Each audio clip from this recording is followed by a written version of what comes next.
ایک خاتون ولیہ کا ذکر خیر سنتے ہیں، کیا کمال کی خاتون ہیں، کیسی عبادتیں ہیں، کیسی ریاضتیں ہیں۔ وہ کون ہیں؟ حضرت رابعہ بصریہ رحمۃ اللہ تعالی علیہا۔ آپ کے بارے میں آتا ہے کہ آپ زاہدہ، نیک و پارسا اور خوف خدا والی خاتون تھی، دن کو روزہ رکھتی اور تلاوت قرآن پاک کیا کرتی۔ آپ کے سامنے جب کوئی جہنم کا ذکر کرتا تو خوف خدا کے باعث بے ہوش ہو جایا کرتی۔ آپ نے ننگے پاؤں بیت اللہ کا حج کیا، کعبہ مشرفہ پہنچی تو ہیبت اور خوف کے مارے بے ہوش ہو گئی۔ آپ خوب عبادت و ریاضت کیا کرتی، نیند کا غلبہ ہوتا تو ٹہلنا شروع کر دیتی اور خود سے فرماتی، رابعہ یہ بھی کوئی نیند ہے، اس کا کیا مزہ، اسے چھوڑو اور قبر میں مزے سے لمبی مدت کے لیے سوتی رہنا۔ آج تو تجھے زیادہ نیند نہیں آئی، لیکن آنے والی رات خوب نیند آئے گی، ہمت کرو اور اپنے رب کو راضی کر لو۔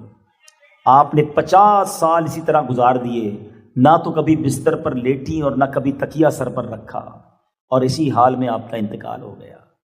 جی ہاں میرے پیارے اسلامی بھائیوں، اس طرح بھی اولیاء کرام نے عبادتیں کی ہیں۔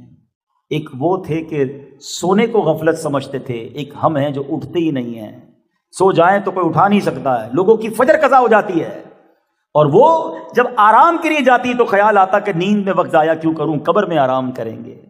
وہ کہتے ہیں نا شاعر، جاگنا ہے جاگ لے افلاک کے سائے تلے، یعنی جاگنا ہے نا تو آسمان کے سائے تلے جاگ لو، یہاں عبادت کر لو، یہاں غفلت کی نیند سے اٹھ جاؤ۔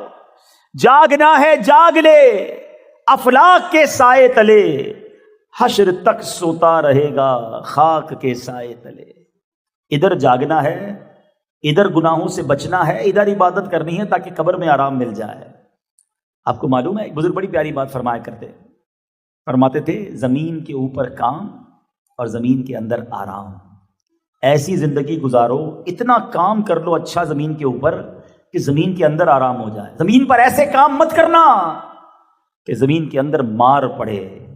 یہ بات سمجھنے والی، آپ کو پتہ ہے جو اللہ والے قبر میں جائیں گے نا، گناہ گار کو تو قبر ایسے دبائے گی کہ اس کی پسلیاں ٹوٹ پھوٹ کر ایک دوسرے میں پیوست ہو جائیں گی، سانپ اور بچھو آئیں گے، مگر جن سے اللہ راضی ہوتا ہے نا ان کو پتہ کیا کہا جائے گا؟ نم کا نومۃ العروس، سو جا کہ جیسے دلہن سوتی ہے۔